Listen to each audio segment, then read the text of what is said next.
What is up, everybody? I'm BobbyFi back here with my man Eric Sheets-Haber. We are bringing you the MLB show. We got Sheets here, who basically has the kind of internet problems that, like, he's going running things through a phone. This guy comes back from dropping his son off at college, and then he comes home and he doesn't even have internet when he has to do his 2-week quarantine. This is a nightmare, man. Yeah, like they say, builds character, stuff like that. But you know what? I could use a little less character and a little more bandwidth. You know what I mean? It's that's my thing. I mean, I can get some stuff done, but stuff like this is really, really difficult because of the streaming. But let's get right to it before my internet fades out. I was able to, again, I can record stuff on my own, but what you guys are probably most interested in is Bobby and I talking it out together. So let's see how it goes. Yeah, we'll go with it. All right, I'm going to share my screen. We usually have sheet share on this particular program, but we're going to share mine in this case. But wait, let's brag a little bit. So yeah, we're allowed, right? Yeah. So first of all, Bobby has been on an absolute tear in the NBA. He's won technically 8 in a row. The one he didn't win was one that he was like not even in town for. He says, dude, why don't we just play this one lineup? And it ended up Giannis was out at the end of the first half. But aside from that, the slates he actually played, he's got like 8 winning days in a row, not to mention some baseball success too. And I took down the biggest buy-in of the early slate a couple of days ago. I entered the 180 for one lineup, and I used, in Bobby's honor, I used Buxton as a Nelson Cruz replacement when he was scratched. We did the rest of the lineup and got a Buxton last at-bat, bottom of the 8th home run to take down the 3K cheese. So beautiful. Yeah, and the good thing about not having too much internet is I didn't get too inundated with content. Now again, it kind of flies in the face of my usual ideas of information aggregation, but I've been feeling as though I've been hearing a lot of noise, and I'd like to kind of filter down the noise a little bit, because all noise does is just kind of ruin your brain. And especially over the weekends where people play like crap anyway, it's always better to just kind of rely on yourself. But I'm ready to do some baseball today, and I'm honestly ready to just hear what you have to say about the NBA so I can just copy it. Sounds good, man. Yeah, we'll be doing also this show at 4:30 Eastern time. Hopefully Sheets will be able to join me on QLTV. Make sure you guys are signed up over there. And again, please give us the like, the thumbs up. We always appreciate that over here and over there. All right. You ready to get into it? Ran first game, Chicago. This is the team you're usually ready to stack at in a moment's notice. What have you got for me with Chicago and Pittsburgh? Because I think that Dunning is definitely in play. That's where I'm at in this game so far. How about you? Yeah, I have Dunning as a secondary option. I have a couple of top guys who's everybody's top guys, and I might go a different way with the middling guys. I don't think I'm going to use Dunning. If I play enough lineups, I might. But he's going to be my third favorite of the mid-range guys.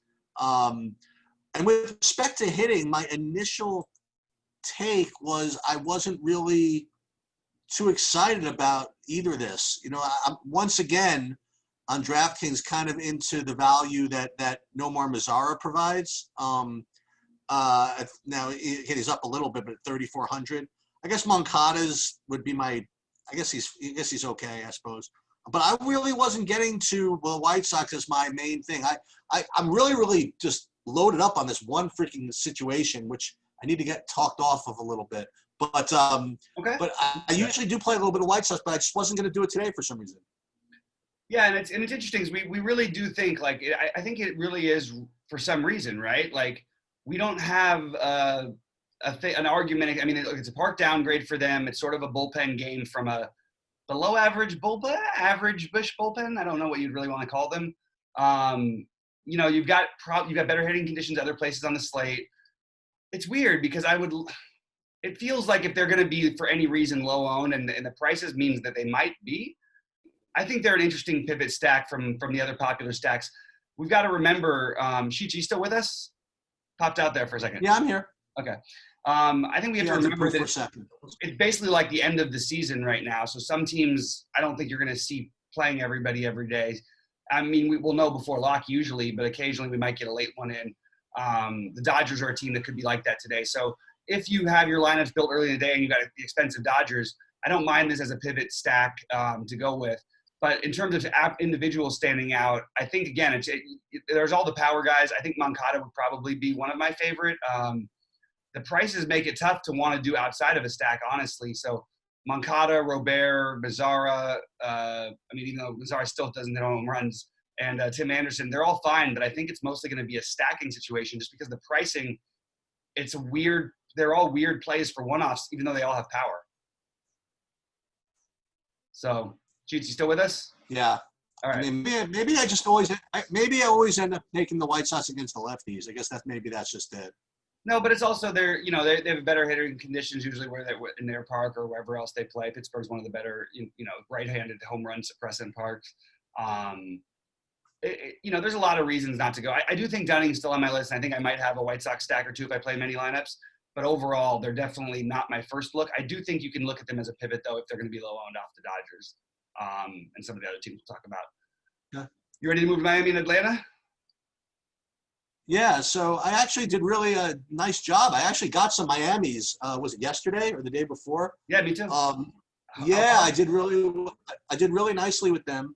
And you know what? There are two guys here that maybe I'll go back to them a little bit. I like what's his name? I Corey Dickerson still at 3,200. I mean, Aguilar is not usually the type of guy I play, but he looks fine. Garrett Cooper again. Those three guys. I mean, I'm not going to go crazy with Miami guys, but I think you could play. I think you could play two or three Miami guys and get away with it. I wasn't too interested, just in either of the pitchers here. But I actually like the Miami guys, and with respect to Atlanta, I mean, Acuna looks fine. I don't know if I'm going to stack them or anything like that, but I don't know. I didn't have too much interest in this. It's it's interesting. Am I missing something? Because the run total is this a 7-inning game? Is this a doubleheader? This happens to be on the slate or something? I'm just trying to check. I don't see it as a doubleheader. The run total seems crazy low, right? Like, why is it? I guess Pablo Lopez is good. All right, I can live with it. I mean, I guess I'm not going to play a bunch from this game. I don't mind if you want to take some shots on the Marlins guys. I think that both first basemen make sense in Brian Anderson and Aguilar. I think, I'm sorry, not Brian Anderson, Aguilar. Garrett Cooper and Aguilar, Brian Anderson at third base. Marte is really expensive. I don't know that I'm going to go back to this spot today. I don't mind it. Malone, I don't know, man. I'm sort of stuck on this one because I think that I'm probably going to leave this one a little bit alone and just maybe throw in one or two bats for Miami. I don't think I'm stacking them. I don't mind it. I just don't think it's the right move on the slate. I actually don't think Lopez would be the worst play in the world. He's been really good. Atlanta strikes out. I think, they've struck out the fourth most on this slate, I think, against righties. And Lopez has been really good. The problem is he's not like a huge K guy. You're not going to get a ton from him. So, I mean, he did put up 25 the last time they played. So you could put him on the long list. But overall, this game doesn't feel that exciting to me from any angle personally. It is a hitter's umpire. It's an extreme hitter's umpire. Just want to throw that out there. But yeah, I can't really find the individual plays I love. I do like the first baseman for Miami, but that's basically most of my interest in this game. You ready to move on? Sheets, did we lose you? Did we lose you? We might have lost Sheets there for a minute, so I am going to pause. Yeah, I faded it out. If you're just patient, I'm usually back within the 5 seconds. Don't worry, just be patient. I'll be back. Okay. All right, so we're on Baltimore and the Mets now. I didn't have that much interest in that other game. How about Baltimore and New York? Is there any interest or any argument for either pitcher? Yeah. I like the worst per pitcher in the universe today. I mean, I think that Porcello is a total fine option here.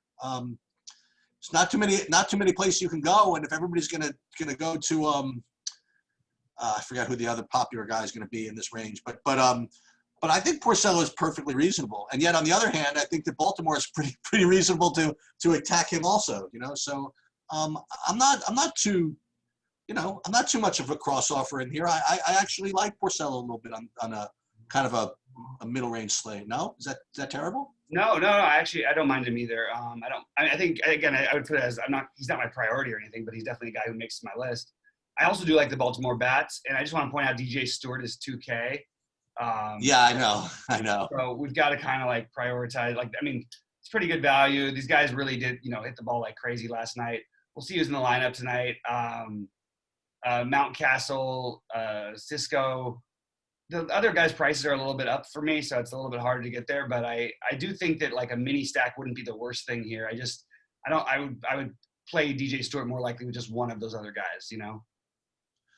And I certainly have no problem with doing something like Nemo and Conforto on the Mets side. I mean, it's not that big of a priority for me. But you can always play those two lefties. Yeah, so I'm sort of into the Mets today. Okay, let's hear it. I think that they've been hitting the ball much, much better until last night. There's a struggling game against the lefty, which they have so many lefties in their lineup. Kind of easy to see why that happens. You finally get McNeil, who's finally swinging a hot bat. Homered 3 games in a row after not hitting one all season. And is still extremely affordable. So I'm going to guess like McNeil ends up being like, I'm going to guess these guys are like chalk, right? Am I missing something? They should be one of the chalkier stacks in my opinion. And I like them quite a bit. Nimmo, Conforto, Dwight Smith, those are the guys who I would probably prioritize. I don't mind. It depends on how the lineup cracks. If Frazier ends up starting and JD Davis are both fine. Obviously, Cano, I really don't mind anybody in this lineup. Basically, 1 through 9, more 1 through 8. You could even play Ramos down there. He's a little bit expensive at 4.2. But this is a matchup, we like to pick on Baltimore's pitchers and their bullpen. And I feel like this is a good spot to attack. And I think like guys like Cano, Alonso are going to be low owned because of their prices on DraftKings, and Conforto even too. I think Nimmo and JD Davis and guys like what's his name, McNeil might be the ones who are a little bit chalkier. So you can certainly build it and de-chalkify. I like them quite a bit here, and I have no problem picking on this Lopez. So I'm on board with the Mets for sure today. All right, you want to move on? Yeah, let's move on. Angels in Texas. Look, it's not a game that it's weird. For some reason, when the Angels are like super chalky and people are chalky against them in like not great hitters parks like Texas, it's hard for me to get excited here. Or not chalky. They're projected to score a lot of runs, put it that way. Individually, it's hard to argue that even as bad as he's been, that Joey Gallo wouldn't be a tremendous play here. He's 3,800, and Tehran has just his career against lefty power, not to mention his current struggles. Joey Gallo seems like the obvious guy you want to try and get in. And I think Texas, because their pricing is going to be pretty popular, man. I'm not playing either of these pitchers, obviously, but Texas is, going to have some ownership, and it's hard to know who could flash the power upside, but they certainly are cheap. Other than for me, it's.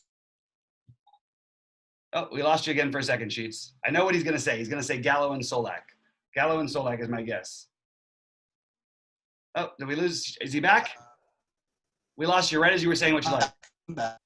All right. What I was going to say is that it's different from yesterday. Yesterday, I went down some of my lineups going, with chalk pitchers in this matchup, with Haney and Lynn.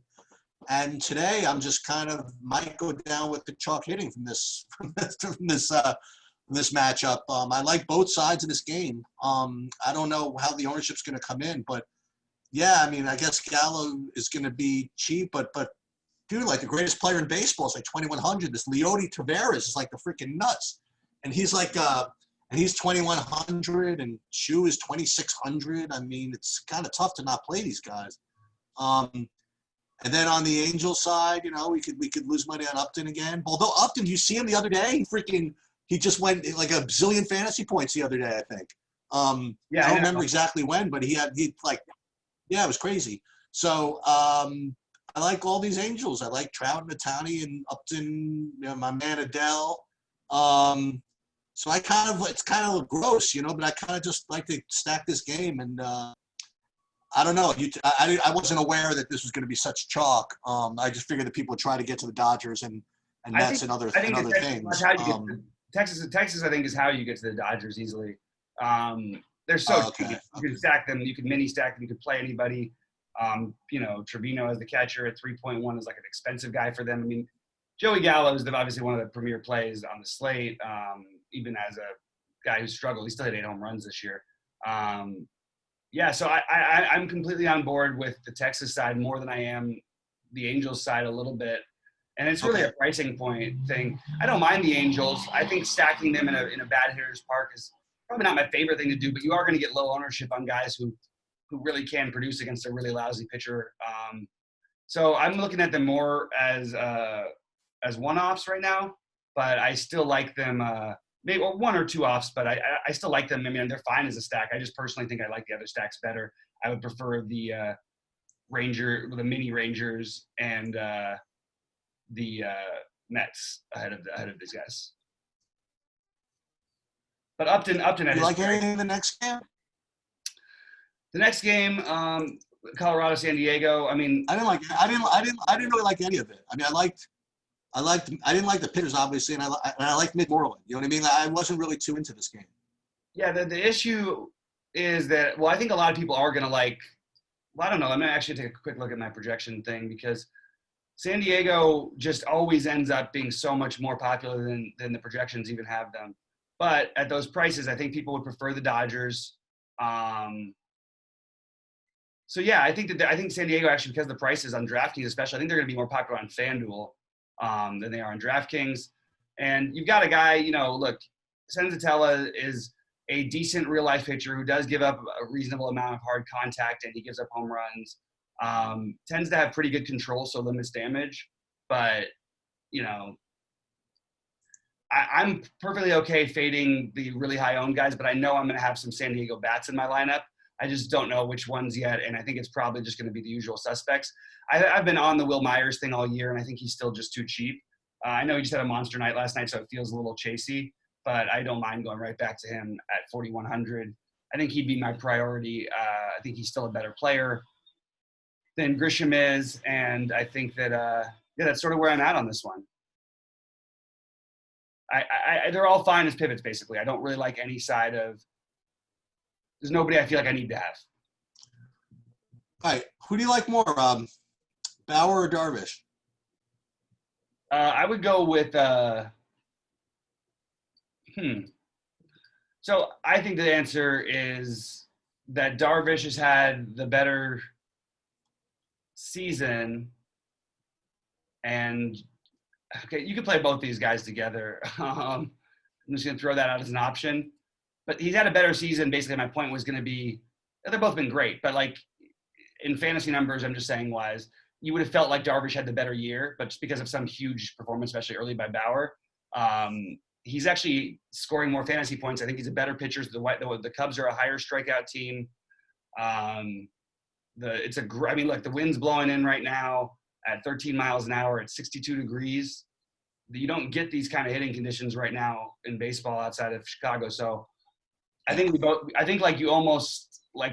probably have to have one of these guys, and I think it's going to end up being – I'm just going to stay on brand with myself. I do think there's a little more danger for Bauer than there is for you, but I think they're both awesome, and I think I just prefer Bauer.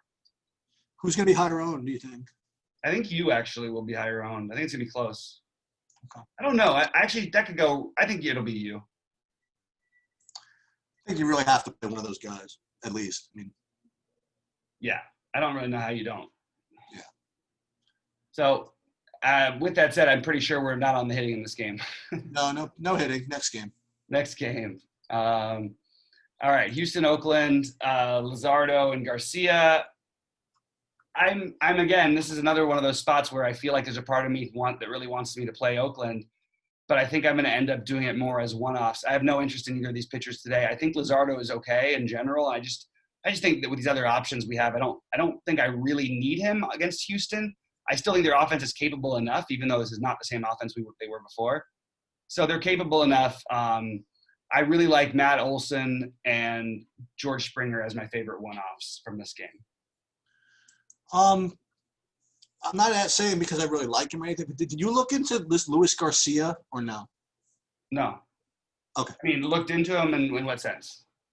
No. You did any research? I mean, it's just another $6,200 pitcher. You know what I mean? He made one start and he threw 66 pitches, and he only pitched 4 innings. So I'm gonna avoid it for now. Okay. I didn't. And again, likewise, I didn't get to too much hitting. I mean, I feel as though I should. I don't know who we're playing is the problem. And I said the same thing yesterday. I said I liked the Baltimore stack, and I had no idea who I liked from Baltimore. Yeah, sorry. Yeah, I do like Springer a decent amount.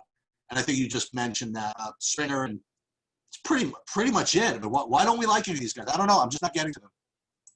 I just don't know who, like, that's the thing is, like, who are we really paying for here? Like, Laureano's okay. I love Matt Olson on the Oakland side. Springer would be a play. But again, Luzardo's pretty good. Like, I don't really want to pick on the Houston side of this. It's more the Oakland side that you're trying to figure out. I think Listella's a really good play. Okay. The price is a little bit high, but, it's pretty good hitting conditions for Oakland, considering it's in Oakland.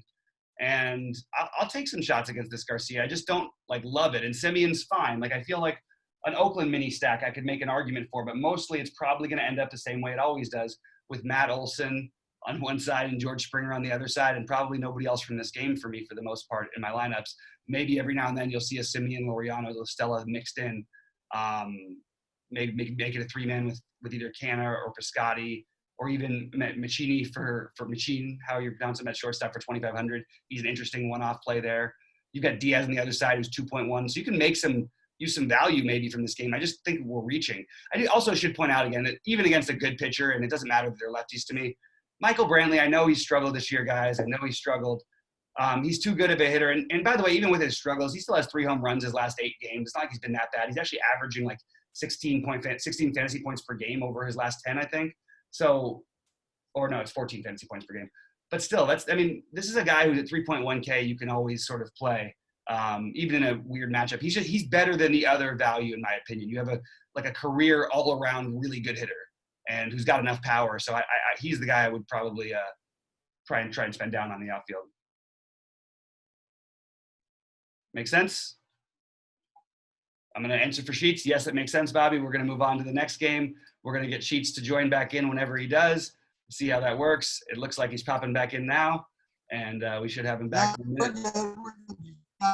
Gotta be a little patient. I'm always coming back. You know what I mean? Like, I used to tell my kids that, when even if I leave, don't worry, Daddy always comes back. Okay, so don't worry about it. Just a little fishy internet. We'll get through it though. So Dodgers, Arizona. You would have been proud of me yesterday. So, I got to all these Dodgers, and the reason why I was able to get to them yesterday, even though they didn't really do anything for me, was first of all, I played your man Sixto, who I thought was going to be really popular. And it turns out nobody played him, and he just had another great game. He played him people played him in the single entry. I'll tell you that. That's where I saw his ownership really high, which is weird. Oh, okay. I'm like, you think that some people, in the other ones, I loved him yesterday. Anyway, keep going. And the other thing I did was I faded. I just heard you, even though there was no internet. I heard you in the back of my head when I was looking at the Brewers game, saying, "Okay, you're all going to take the Brewers chalk against Spencer Turnbull. You think Spencer Turnbull's terrible, and you're all going to lose." And I just felt that in my head. And I'm like, okay, I'm getting off of most of the Brewers, you know what I mean? And that worked out great. And it's so funny because the Brewers got to the bullpen later, in the last inning. But they didn't get the Turnbull, that's for sure. And so I was able to get to all these Dodgers, and then they just, they just didn't do it for me. But that's the wrong one. So the Dodgers are tough because it was just about which ones you got last night, right? It was hard. Yeah. But I loved Gavin Lux, and I probably know him. I know this kid's game probably maybe better than most. It's weird to me that he was low owned because, coming into the season, this guy was supposed to be our leadoff hitter for the best team in baseball, or batting second because they weren't going to bat Mookie leadoff at first. He's one of the best prospects in baseball. He's something wrong with his head a little bit. Hit the ball like crazy when he came up last time. I'm only going off on him as an example because we're going to talk about using him again everywhere tonight. So yeah, so I like Lux. I like Betts. I like Pollock. Uh, those are my favorites. It's interesting because two of them are righties, but whatever. Bellinger's good too. At 6,200 is kind of rough business, but if you can get to him, that's just always nice. I just kind of defer to you with the Dodgers stuff. Now, I should tell you that I'm not going to be playing Kershaw. With that said, he totally could break the slate. I mean, it's 100% possible at like 2% ownership. You know what I mean? Like when everybody's going to see what we see. You know, you're going to play Darvish or Bauer or both, and Kershaw's going to just get totally left off the board. Although I still think Kershaw carries some name recognition. You know, he's never going to be like that low owned. I don't think. So I have a tangent when you're done with this one. What's that? I have a little tangent to go on about this because it's going to be. Go for it. This is where game theory plays in, and it was big last night. I only used him in one lineup. Unfortunately, it was one of my best lineups on FanDuel, but I did it with Walker Buehler.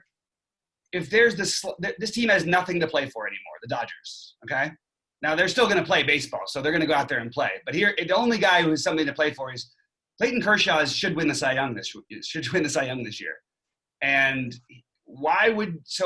will Dave Roberts let him go? Now, he hasn't thrown 100 pitches in a game this season. I don't think he would throw 100 today, but would he throw 95 again? He's a guy who likes to stay on rotations, doesn't like to pitch less in games.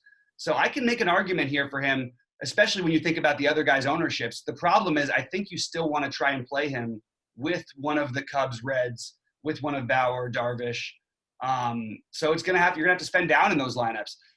I don't know that you need – I'm still stuck on what I want to do here. I just think that the upside of it, and also to mention Arizona is just absolutely atrocious against left-handed pitching. Kershaw scored, 27 and 31 in his two matchups with them so far. And he's only walked two batters in those games. He can move through this lineup quickly and efficiently. It's tough for me. I'm struggling with this one because I really like Kershaw, but I don't trust Dave Roberts, and I feel like Dave Roberts is the only person who could possibly cost Kershaw the Cy Young. I think he might do that tonight. Okay, so you're going to throw a couple in with him just. I think he's my third favorite pitcher. I just think that the more I look at it, I see why people have to play Texas because it's really hard not to want to pay up for some of these pitchers. At the same time, I think maybe the answer might be back in that first game. If we play down for somebody on one of these sides, maybe it is a Dunning, who you get to pay way down for and probably carries the same, if not more, upside than Porcello. Or the next guy, like in the next game. Well, okay, we'll get to that in a minute. But let's talk about the. I got to say about the Dodgers lineup. Obviously, everybody's a great play. Beware of just this is going to sound ridiculous to say about baseball. I'm not saying blowout run. I'm just saying if someone scratches their finger or something, you might see them taken out of the game in this spot. I'm looking for arguments to try and fade. But the more I look at this slate, I don't think you need to. I don't think just because people are going to pay up, that's what they're going to, for at least one of the three big studs, are going to be in almost every lineup. That's the truth. A huge portion of them anyway. So it's going to be really hard to play these guys. So if we can find guys we can pay down for that maybe have that upside, like Dunning, I guess we got Dunning, Porcello. Maybe you go to Luzardo because I think he's got more upside maybe than the other guys, but something like that, then you can get these bats in because these guys aren't going to be that high owned. And I want to remind everybody, Taylor Clark is awful, but he's also basically essentially a relief pitcher. I know they've used him, to start obviously, but he doesn't really. Let's see what he's been pitching lately. You got 3 innings. He's thrown 81 pitches and 70 pitches in these games, but 3, 5, 2 innings. You just see the longest he's gone all year is 5 innings in a game. So if you have a bullpen game against the Dodgers, what that means to me as a Dodger fan, that means we're going to see every lefty you have in the bullpen.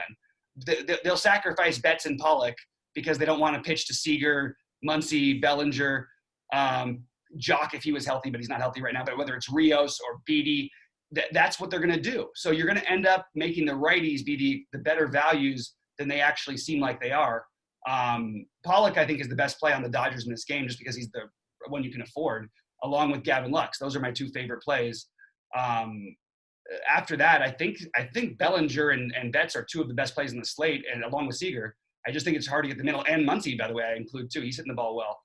I love them today. I love the possibility of them being lower owned because of the pricing. But I also want to put up, a flag saying, hey, some of these guys very well may rest today. And I think it's a good chance you'll see a different lineup than what you saw yesterday. The guys I feel more confident about also playing no matter what or whatever happens, even probably not getting platooned. I actually feel like Lux is one of those guys. I don't think they're going to bring in righties for him too often. I think you'll see some Kike here and there, but I think mostly they'll save those for the Rioses, for the Beaties, whoever's there, whether it's the catcher late in the game if Kershaw's out. I just think Lux can hit lefties and he's going to stay in there. So he would be the lefty. Him and Pollock stand out as being the most obvious plays. But I certainly love the stack. And if you can get it low owned, I mean, it's hard not to say that it's not the best stack, especially if they leave the roof open again. If you want to play a couple Arizonas, Tim LaCastro's 2,500 if he gets in. What was I going to say? Ketel Marte, 3,900, and there was another. And the catcher looked okay at 2,200, but no need to rush to play them. But. Yeah, I couldn't even think of playing someone against Kershaw right now. Yeah, I got you. Yeah. All right, so in the last game, I figured that one of these guys was going to be chalk. I didn't think that people were going to just stack the two best pitchers. I really thought that they were going to take a side between Bauer and Darvish and play either Dunning or Anderson, with maybe Porcello being maybe the guy played least. You're right about that, but I think you're talking about maybe around 20% of the people will do that. Or 20% of them will have those guys. But I think you're going to see Kershaw mixed in there with. I think Kershaw right now is projected to be. Is that right? The third highest owned pitcher. I mean, that's crazy. It's pretty rare you see the three most expensive guys be the three highest owned on DraftKings. But that's where we're at right now. Oh no, Dunning. I'm sorry. Dunning's picking up huge fire. Well, that's what I'm saying. I mean, and look, I joke about it. I think Seattle. I'm going to finish that for him. I think Seattle is a weak enough offense that we can try and pick on with Tyler Anderson. Is that what it's going to be? We're going to find out momentarily from Sheets. It's kind of fun, guys. It's like waiting to hear from Sheets now. It's like a new little segment we're doing. See how much he gets in there. I don't know if I can do the Tyler Anderson thing as myself. The fact that his big game has been against Arizona, who I just mentioned how terrible they were against lefties, is a little worrisome. It's also odd that he pitches against Arizona every week. Sheets, you there? I just got back, and I think that the internet gods were about to warn me to give my anti-Seattle take again. But look, the fact is, I mean, Anderson. I think Anderson's a better play than those other guys. I do. I think he's better than Dunning. I think he's better than this slate. And I think if he's going to go low owned, like if lower owned than Dunning, for example, I have no problem playing him. I mean, I know Seattle's like whatever, but they can be resilient. But I think it's a good spot to play him if you don't want to play the two top guys. I mean, for me, I really thought that he was going to be really, really chalky, as would be Dunning, and then I would have to go to Porcello. But no, I guess with Texas being so more owned. Oh, you think so? Okay. Yeah, that would be my guess. I mean, Porcello's got I'm just looking at run total. I mean, people are going to look. Yeah, but he stinks. I mean, he stinks. He hasn't gotten a guy out in 100 years, right? Yeah, I mean, it is the Orioles, though. I mean, he pitched well in his last outing against the Phillies, too, which might be in some people's mind because they have to back the Phillies against him. He's also had good outings against, Washington. And I'm looking at the teams he's played. Listen to this for tough lineups. He's had Atlanta twice, Philadelphia twice, and Washington twice, and at the Yankees once. That's really hard to gauge a pitcher on those outings. You know what I mean? Those offenses are all extremely tough and extremely patient offenses.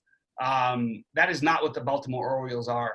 So you're playing Porcello hoping that the problem is with my issue with playing Porcello. I think we can have this conversation now that we're in that last game, is that Porcello so often when he has a good game is going to end up right where Tyler Anderson is.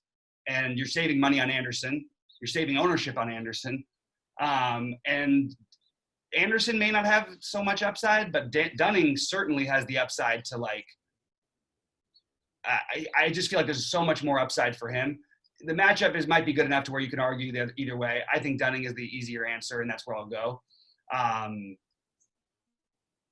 That's sort of where I'm at. But, the more I look at it, you can mix in. What you can do is if you want to do like a four-man Dodger stack, let's say, you can do it with the expensive pitching if you play the Texas guy. Now, it's not going to be that unpopular, unfortunately, if you do it. So you might want to make it a little bit of a weird one.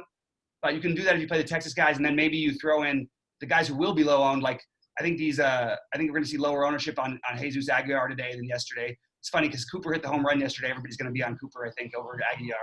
So you can play these middling Marlins and some of those other Texas bats to combine with a 4-man Dodger stack, or you can make it a 5-man stack and just try and use the 3 cheapest bats. Stewart would be the guy from Baltimore in that case, which, that's sort of how I'm looking to build today. And it's interesting that the early projections are a little more spread out than I thought they would be. I think on FanDuel, you're going to see a much more condensed ownership on the Dodgers, especially. That's where I'm sort of thinking. I tell you what I'm doing. All right. So I'm probably going to play 20 lineups in at least 1, maybe 2. I mean, if Dunning continues to be popular, there's going to be like a Josh Bell, the guy Kamala Harris, whatever his name is, and your man, the Eric Gonzalez. Okay, it's going to happen. If he ends up being really, really chalky. I mean, Josh Bell is 31,000. So let's try. And Kamala, what's that? I'm trying to. You can't see my build, can you? No. Oh, I'm about to. Okay, so I'm gonna try and throw in these names and just see what we can do if we did this. Let's say we did take a side and the win matters and all that stuff. And by the way, the win does matter more than it used to because pitchers don't go as long. The problem is nobody's got a longer leash in baseball than Trevor Bauer does. And Yu's got a reasonably high one as well. So we'll play Tavares. We'll play Dwight. What's that? Is it I always forget the guy's name. The minimum cost guy. No. Is it DJ? Yeah, DJ Stewart. We can do this. A little bit of this action. And I mean, look, you can make one more play here, and all of a sudden I can do this Dodger stack really easily. You can do whatever you want. The problem is this is the part that other people are going to figure out. You can play. You're not into the Pittsburghs, the Kamala Harris and Josh Bell and Eric Gonzalez and just uber anti-Dunning leverage. I actually like the idea of it a lot now that you mention it. So you could play that stack too because they're really cheap, right? Like they're nothing. They're like free. The Kamala Hayes is 2,500. Okay. And Josh Bell's 3,100. It's a. So here's the argument for that. White Sox still have a shaky bullpen at times. You got a young guy making, what is this, his 3rd or 4th start. He's got good stuff, but we've seen this story go the other way a million times before.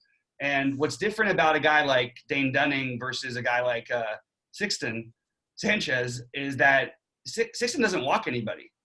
That's why partly I'm so in love with him.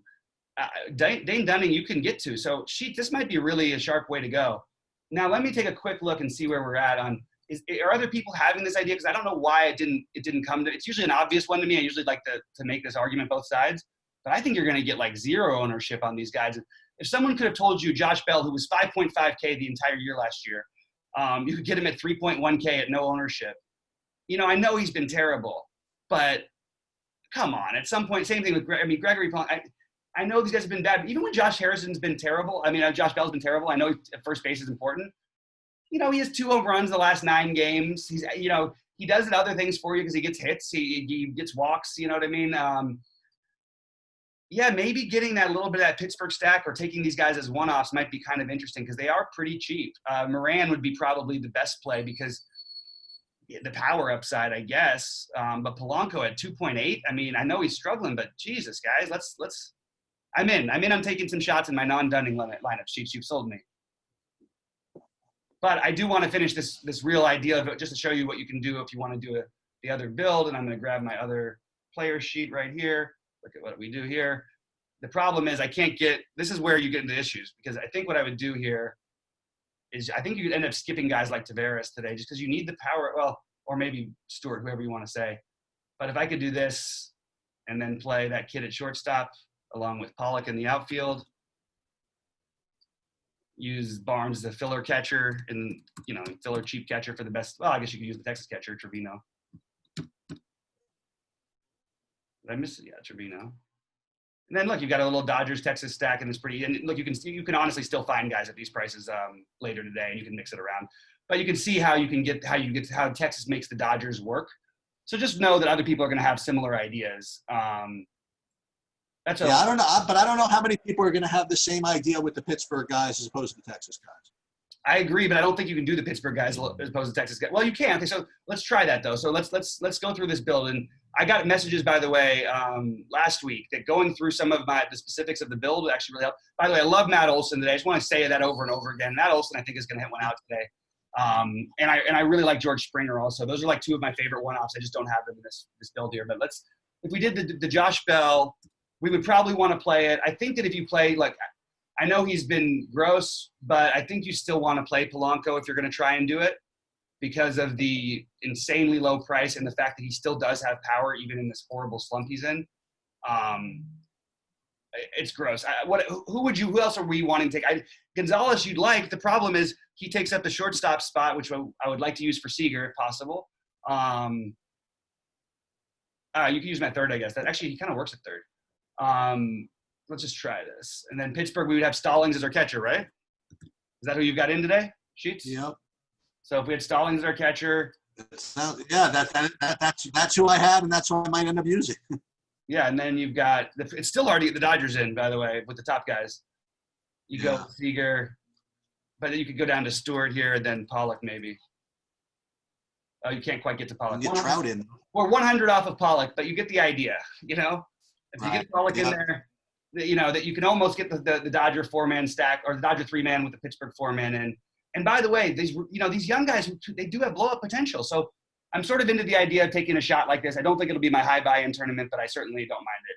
Sheets, we're going to get out of here. What do you have for the people as far as maybe a home runs? Or I've got all my one-offs. By the way, Nick Solak, also a great price today. I didn't mention him much today. Who have you got as some of your favorite plays today? Yeah. Again, I really didn't. Oh, he froze up again. So I'm going to answer for him until he gets back. He's back. Oh, I can't get this done. We lost you. You got to have to repeat that last part. You're going to have to repeat it. Oh, I was just saying, I can't believe we're actually going to get this done. It's a complete miracle. It's a miracle.